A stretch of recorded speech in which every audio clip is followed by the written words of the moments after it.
Bonjour et bienvenue. Dans l'ivresse du mercredi aujourd'hui, la lecture d'un extrait de ce recueil Parlez-moi d'amour de Raymond Carver, une nouvelle intitulée Le bain. Le samedi après-midi, la mère alla en voiture à la boulangerie-pâtisserie du centre commercial. Après avoir feuilleté un classeur qui contenait des photos de gâteaux, elle en commanda un au chocolat, ce que l'enfant préférait. Le gâteau qu'elle choisit était décoré d'un vaisseau spatial et d'une aire de lancement sous un semis d'étoiles blanches. Son prénom, Scotty, serait inscrit en glaçage vert comme si c'était le nom du vaisseau. Le boulanger écouta pensivement quand elle lui dit que Scotty fêtait ses 8 ans. Il n'était plus tout jeune, ce boulanger, et il portait un curieux tablier, une chose épaisse avec des cordons qui lui passaient sous les bras, se croisaient dans le dos et revenaient se nouer sur le devant. Il n'arrêtait pas de s'essuyer les mains au plastron de son tablier, tout en l'écoutant, examinant de ses yeux un peu larmoyants les lèvres de la femme, tandis qu'elle étudiait les exemples de gâteaux, sans cesser de parler. Il la laissait prendre son temps. Il n'était pas pressé. La mère arrêta son choix sur le gâteau spatial, puis donna au boulanger son nom et son numéro de téléphone. Le gâteau serait prêt le lundi matin, largement à temps pour le goûter d'anniversaire. C'est tout ce que le boulanger voulut bien dire. Aucun échange d'amabilité, seulement ces quelques mots, le strict nécessaire, sans plus. Le lundi matin, le petit était en route pour l'école. Il était accompagné d'un autre enfant et il se passait un paquet de chips. Le petit, dont c'était l'anniversaire, essayait de découvrir ce que l'autre allait lui offrir. À un carrefour, sans regarder, il descendit du trottoir et fut aussitôt renversé par une voiture. Il tomba sur le côté, la tête dans le caniveau, les jambes s'activant sur la chaussée, comme s'il tentait d'escalader un mur. L'autre enfant était immobile, le paquet de chips à la main. Il se demanda s'il devait finir ce qui restait ou reprendre le chemin de l'école. Le petit dont c'était l'anniversaire ne pleura pas, mais il n'avait pas envie de parler non plus. Il ne répondit pas quand son copain lui demanda l'effet que ça faisait d'être renversé par une voiture. Il se leva, puis retourna chez lui, alors que l'autre le saluait de la main et partait pour l'école. Le petit dont c'était l'anniversaire raconta à sa mère ce qui s'était passé. Ils étaient assis sur le canapé. Elle lui tenait les mains. Elle était dans cette position quand il retira ses mains pour se laisser aller sur le dos. Bien sûr, le goûter n'eut pas lieu. En guise d'anniversaire, le petit fut hospitalisé. La mère était à son chevet. Elle attendait qu'il se réveille. Le père quitta précipitamment son bureau. Il s'assit près de la mère. Désormais, ils étaient deux à attendre que le petit se réveille. Ils attendirent ainsi pendant des heures. Puis le père retourna à la maison pour prendre un bain. L'homme rentra en voiture. Il roula plus vite qu'il n'aurait dû. Jusque-là, il avait eu la belle vie. Le travail, la paternité, la famille. Il avait été chanceux et heureux. Mais la peur lui faisait désirer un bain. Il s'engagea dans l'allée, il demeura dans la voiture en s'efforçant de remuer les jambes. L'enfant avait été renversé par une voiture et hospitalisé, mais tout irait bien. Il descendit de voiture, monta les marches jusqu'à la porte. Le chien aboyait et le téléphone sonnait. Il sonnait avec insistance, pendant qu'il ouvrait la porte, puis cherchait à tâtons l'interrupteur. Il prit le combiné et dit « Je viens d'arriver. Il y a un gâteau qu'on n'est pas venu chercher. » C'est ce que dit la voix à l'autre bout du fil. « Qu'est-ce que vous racontez » demanda le père. « Un gâteau, » fit la voix, « à 16 $. » Il maintint l'appareil contre son oreille. Il essayait de comprendre. « Je n'ai pas la moindre idée de ce que c'est, dit-il. »« Trouvez autre chose, » dit la voix. Le mari raccrocha. Il passa à la cuisine et se versa du whisky. Il appela l'hôpital. L'état de l'enfant restait le même. Pendant que l'eau coulait dans la baignoire, il se savonna le visage et se rasa. Il était dans la baignoire quand le téléphone recommença à sonner. Il se releva, sortit et traversa la maison à la hâte en disant « Quel con, quel con !» parce qu'il aurait évité ça s'il était resté à l'hôpital. Il décrocha et cria « Allô ?» La voix dit « C'est prêt ». Le père fut de retour à l'hôpital un peu après minuit. La femme était assise dans le fauteuil à côté du lit. Elle leva son regard sur son mari, puis le reporta sur l'enfant. À un appareil au-dessus du lit était suspendu un flacon de glucose avec un tuyau qui s'étirait jusqu'à l'enfant. « C'est quoi ça ?» demanda le père. « Du glucose, » répondit la mère. Il lui posa la main sur la nuque. « Il va se réveiller, » dit-il. « Je sais. » Peu de temps après, il dit « Rentre à la maison et laisse-moi apprendre la suite. » Elle secoua la tête. « Non. » « Je t'assure, rentre un moment. Pour l'instant, il dort, c'est tout. » Une infirmière poussa la porte. Elle les salua en s'approchant du lit. Elle sortit le bras gauche de sous les couvertures et posa ses doigts sur le poignet. Elle replaça le bras sous les couvertures et écrivit quelque chose sur la pancarte accrochée au pied du lit. « Comment va-t-il » demanda la mère. « Son état est stable, » dit l'infirmière. « Le docteur ne va pas tarder. » J'étais en train de lui dire qu'elle pourrait rentrer se reposer un peu, dit l'homme, après le passage du médecin. Elle pourrait, oui. La femme répondit « Nous allons voir ce que dit le médecin. » Elle porta la main à ses yeux et pencha la tête en avant. « Bien sûr, » dit l'infirmière. Le père contempla son fils, la petite poitrine qui se soulevait puis s'abaissait sous les couvertures.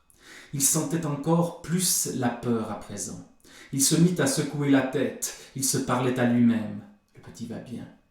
Au lieu de dormir à la maison, il dort ici. Dormir, c'est dormir, quel que soit l'endroit. Le médecin entra. Il serra la main de l'homme. La femme se leva du fauteuil.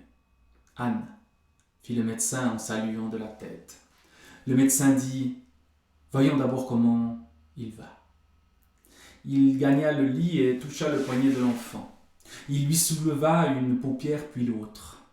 Le médecin écarta les couvertures et écouta le cœur. Il appuya les doigts en différents points du corps. Il alla au pied du lit pour examiner la pancarte. Il consulta l'heure, griffonna sur la pancarte, puis regarda la mère et le père. Le médecin était un bel homme, à la peau fraîche, sous le bronzage. Il portait un complet 3 pièces bleu, une cravate vive et une chemise à poignets mousquetaires avec des boutons de manchette. La mère se parlait à elle-même.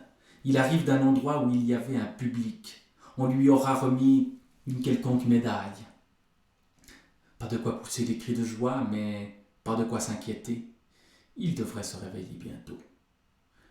Le médecin regarda de nouveau le petit. Nous en saurons plus après les résultats des examens. « Oh non, » fit la mère, « ça arrive parfois. »« Pour vous, cet état n'est pas un coma, n'est-ce pas, docteur ?» dit le père. Il attendit en regardant le médecin. « Non, je me refuse à parler de coma. Il dort. C'est pour récupérer. Le corps fait ce qu'il a à faire. »« C'est un coma, dit la mère. Un genre de coma. » « Je n'appellerai pas ça un coma, » répondit le médecin. Il prit les mains de la femme et les tapota. Il serra la main du mari.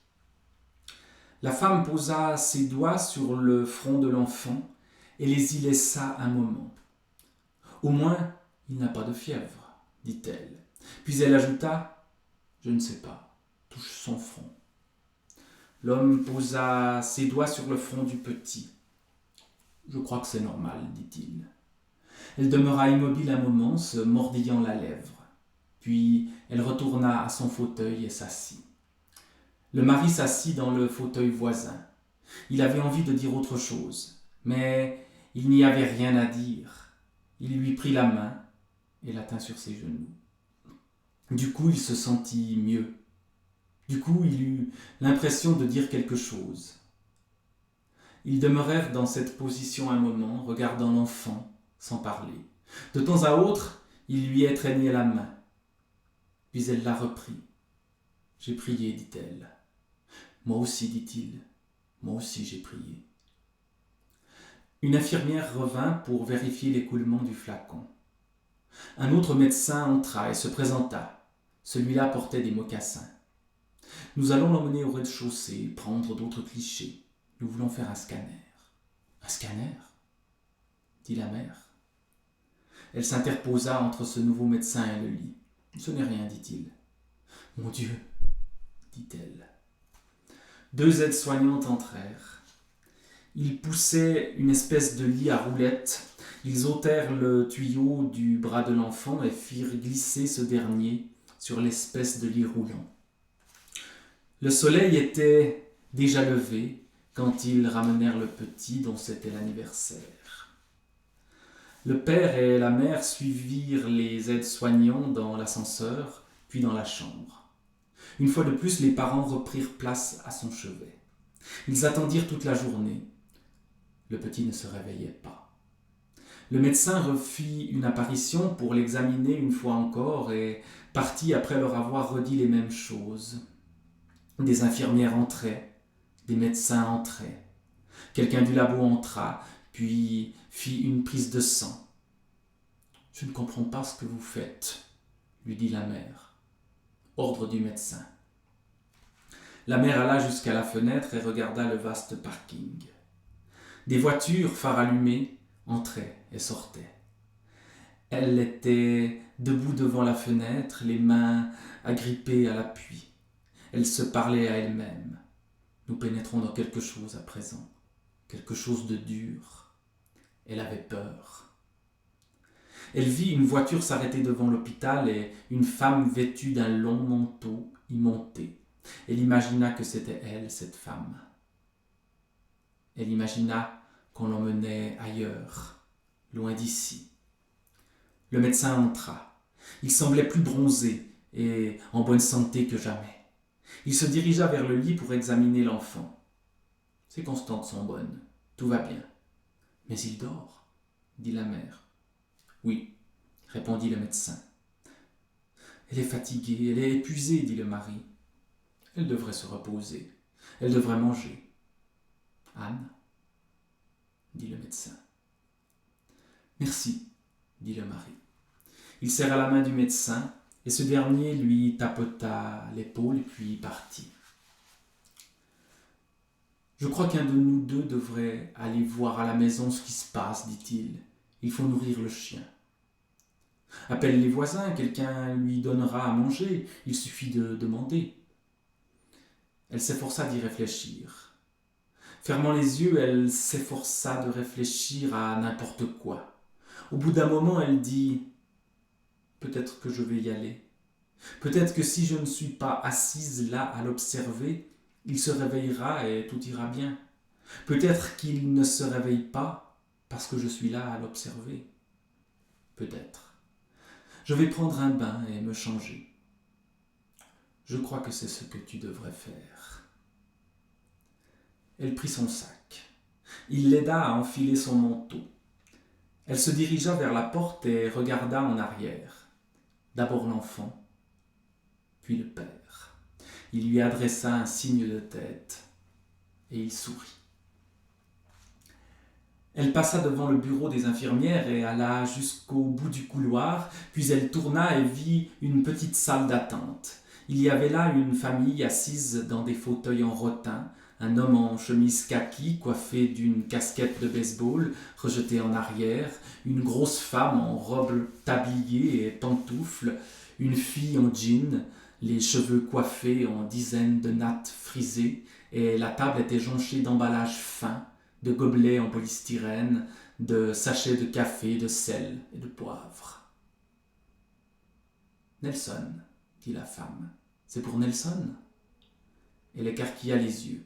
« Dites-le-moi, madame, » poursuivit-elle, « c'est pour Nelson ?» La femme essayait de se lever de son fauteuil, mais l'homme avait refermé la main sur son bras. « Là, du calme, dit-il. Pardon, dit la mère, je cherche l'ascenseur. Mon fils est hospitalisé ici. Je n'arrive plus à trouver l'ascenseur.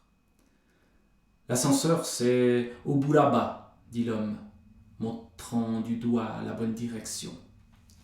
Mon fils s'est fait renverser par une voiture, dit la mère. Mais ça va aller. Pour le moment, il est en état de choc. Mais ça pourrait être aussi une espèce de coma. C'est ce qui nous inquiète, le coma. Je vais sortir un peu. Peut-être que je vais prendre un bain. Mais mon mari est avec lui. Il veille sur lui. Il y a des chances que tout change en mon absence. Je m'appelle Anne Weiss. L'homme remua dans son fauteuil. Il secoua la tête. Il dit « Notre fils Nelson ». Elle s'engagea dans l'allée. Le chien arriva en courant de derrière la maison. Il gambada en rond dans l'herbe. Elle ferma les yeux et appuya la tête contre le volant. Elle écouta les cliquetis du moteur. Elle sortit de la voiture et alluma jusqu'à la porte d'entrée. Elle alluma les lumières, puis mit de l'eau à chauffer pour le thé. Elle ouvrit une boîte de pâté et donna à manger au chien. Elle s'assit sur le canapé avec son thé. Le téléphone sonna. « Oui, répondit-elle. Allô ? Madame Weiss, fit une voix d'homme. « Oui, répondit-elle, c'est Madame Weiss. C'est au sujet de Scotty. »« Scotty, dit la voix. C'est au sujet de Scotty. Ça a un rapport avec Scotty. Oui. »